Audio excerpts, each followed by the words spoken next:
الله والصلاة والسلام على رسول الله. قرارات وأخبار مهمة جدا لجمهور النادي الأهلي، وأخبار وصفقات لنادي الزمالك. الأول كده صلي بينا على النبي. النهاردة الجمعة، على قد ما تقدر صلي على حبيبك محمد. فرج همك وغمك وكربك، ربنا يفرج هم الجميع يعني. والصلاة على الحبيب محمد صلى الله عليه وسلم، ثم اللايك ثم الاشتراك في القناة. تعالى نخش في موضوعاتنا على طول. أول كده الحمد لله على سلامتك. كابتن عبد الواحد السيد مدير الكرة في نادي الزمالك نشر صورة مفزعة، صورة مروعة لحادث سيارته النهاردة، والحمد لله اطمنا ان هو بخير الحمد لله. ربنا يحفظه ويحفظ الجميع ويحفظكم جميعا يعني. فتعرض لحادث سير، عربية متدشملة في داهية. العربية أهم حاجة سلامتك يا كابتن عبد الواحد يا سيد مدير الكرة في نادي الزمالك. ده أولا كده، ربنا يحفظك ولازم ندعي له ونتمنى له السلامة، ونتمنى السلامة للجميع. عمر كمال عبد الواحد في مران الأهلي شارك، مفيش أي مشكلة، مفيش أي مشكلة خالص. رابط على إيده طبعا الشاش والحاجات ديت، ويشارك في مران النادي الأهلي النهاردة بصورة طبيعية. قلنا لك الأهلي اللي بيواصل استعداداته لماتش الأهلي وشباب بلوزداد يوم الأحد القادم، في بعد بكرة يعني، في دوري أبطال أفريقيا في الجولة الثالثة. طبعا لقاء مهم، لقاء مهم جدا للنادي الأهلي أمام شباب بلوزداد الجزائري. الماتش هيكون في استاد القاهرة الدولي وسط حضور لجمهور النادي الأهلي هيقدر بقى ب20 25 30 ألف مشجع زي الموافقات الأمنية ما تيجي يعني.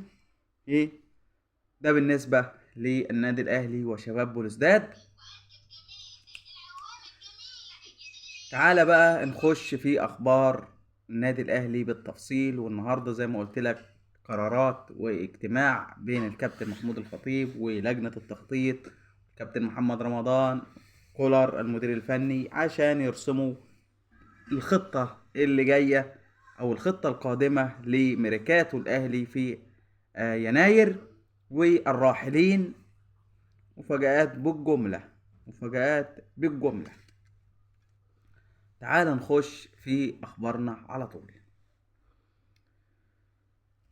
زي ما قلت لك النادي الأهلي بيمر بمرحلة صعبة،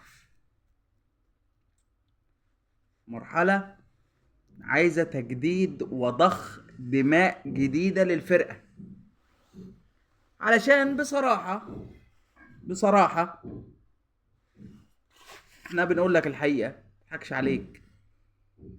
سكواد الاهلي لا، في لعيبه بتتدلع كتير، في لعيبه بتتميز كتير، في لعيبه بتتمرقع كتير. نفس الآفة دي موجوده في نادي الزمالك، يعني مش في الاهلي فقط، في نادي الزمالك ايضا في لعيبه بتتدلع بتتمرقع بتتميص، بتعمل لي ضفيره، بتعمل لي زعروره، بتعمل لي مش عارف ايه الكلام ده. فنفس القصه في النادي الاهلي. فاللاعب ده عشان تشد ودنه يا تمشيه، الا مش هيجيب مستواه يمشي، يا اما تجيب له حد تقيل يخليه يجيب مستواه وابو مستواه كمان. اصل اللاعب، خد بالك، اللاعب المصري كده طالما ضمن انه اساسي مش هيتغير وانه ملوش بديل، فبيلعب بمزاجه. ماتش يديك وعشرة لا، ويتمرقع براحته، ما هو ضامن انه اساسي. انما لو قعد له حد على الدكه يحمر له عينيه ويستنى الفرصة، وعرف لو جات له الفرصة هيمسك فيها وهو هيكون على الدكة، هتلاقيه بياكل النجيلة. فدي آفة اللاعب المصري سواء في الزمالك سواء في الأهلي. القصة دي تنطبق على الزمالك والأهلي. طالما اللاعب ضمن انه اساسي خلاص يتمرقع براحته، ما انا اساسي، ما فيش حد غير، مفيش بديل ليا، فاتمرقع براحتي. فخد بالك بقى، النادي الاهلي قال لك لا، احنا نعمل ميركاتو محترم عشان اللعيبه اللي بتتمرقع دي لو ما اتظبطتش خلاص الاهلي هيقول لهم استماره 6 مع السلامه، باي باي، باي باي على طول. واللعيبه دي انت عارفين من غير ما اقول اسمائهم معروفه. طاهر محمد طاهر هيغيب فتره، الف سلام عليك يا طاهر، محمد هاني على اول يناير زي ما قلت لك هيكون جاهز. علي معلول ايضا. محمد الشناوي مش هيلعب، مش هيكون موجود في ماتش الاهلي وشباب بلوزداد بعد بكره للاصابه. برضو اللي هيكون موجود مصطفى شوبير. مصطفى شوبير هو حارس الاهلي، تعافى من اصابته ويشارك في مران الاهلي النهارده بصوره طبيعيه. ده بالنسبه لمصطفى شوبير. طيب، اخبار نادي الزمالك وبعد كده نخش على الصفقات. نادي الزمالك ايضا بيواصل استعداداته النهارده، بيواصل استعداداته لماتش الزمالك وطلائع الجيش القادم في الدوري. زي ما قلت لك ما عادش وقت، كل 3 ايام هتلاقي في ماتش للاهلي وللزمالك، كل 3 ايام ماتش، فما فيش وقت.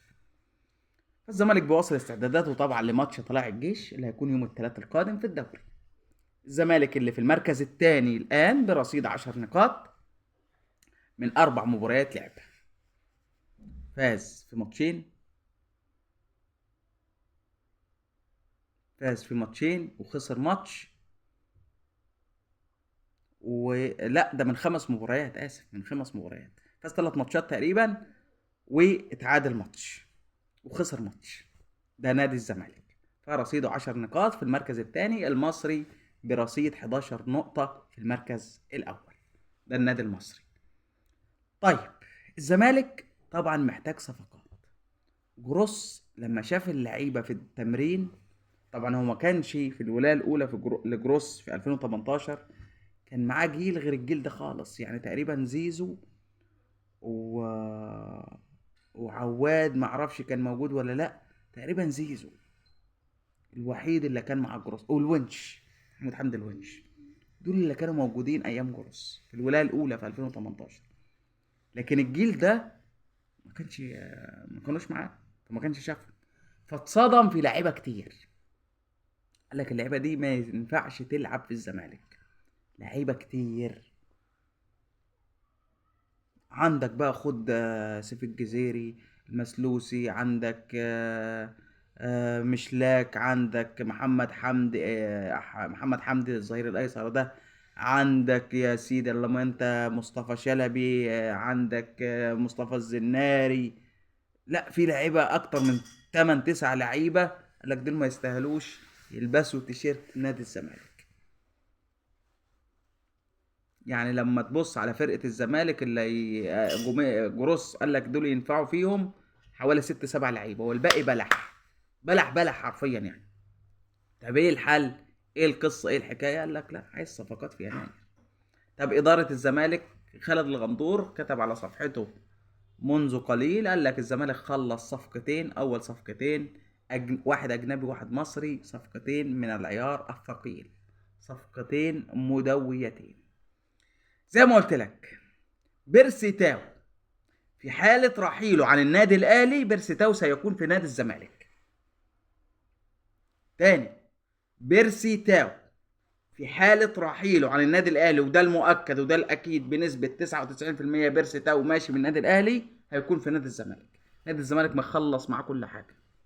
عشان أجيبها لك على بلاطة ما هنفضل نلف وندور. بيرسي تاو إذا خلع تيشيرت الأهلي سيرتدي تيشيرت الزمالك.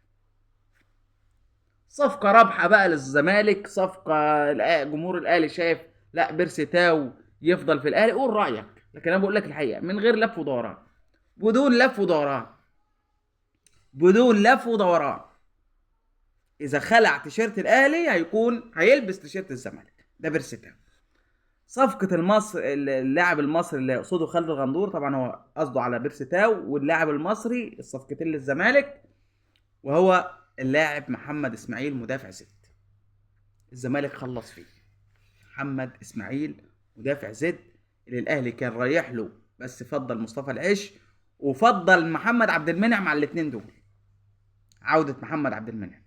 فده بالنسبة للزمالك محمد اسماعيل مدافع. وهو جروس قال لهم انا عايز 5 6 صفقات، قال لهم عايز اجنحة وعايز راس حربة وعايز لاعب وسط وعايز مدافع وعايز باك رايت مع عمر جابر، عايز 6 7 صفقات. فهم بيحاولوا دلوقتي بيخلصوا في الصفقتين دول زي ما قلت لك، بيرسي تاو ومحمد اسماعيل.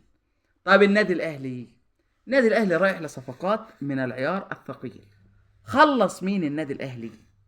ركز معايا بقى، خلص مين عشان ما نقعدش نتكلم في الفاضي.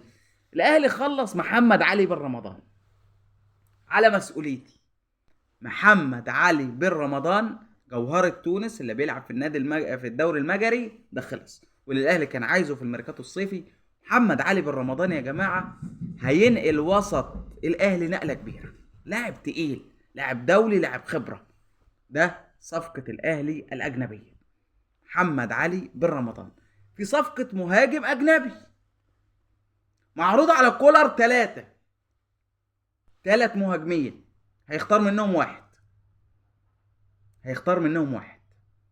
مهاجم برازيلي، مهاجم افريقي، ومهاجم زي ما قلت لك اوروبي. اختار يا باشا، هتختار ده ولا البرازيلي ولا الافريقي؟ مش هنقول اسماء، كولر صاحب الاختيار عشان هو اللي هيتحمل مسؤولية، لان مجلس الاداره قال لك مش عايزين نكرر موضوع موديست تاني، فكولر اللي يختار عشان يبقى المدرب هو المسؤول. فكولر هو اللي معاه حريه الاختيار بقى. اختار يا باشا. قلت لك الاجنحه فيها مفاجاه، وما زلت مصمم عند كلامي، في مفاجاه. ابراهيم عادل زي ما قلت لك واحد، اتنين رمضان صبحي في كلام من بعيد، ثلاثة في كلام على لاعب زملكاوي في الأجنحة بتاعت النادي الأهلي اللي تعاقد معاه في يناير. ضربة من العيار الأفريقية. دمتم في أمان الله، والسلام عليكم ورحمة الله وبركاته.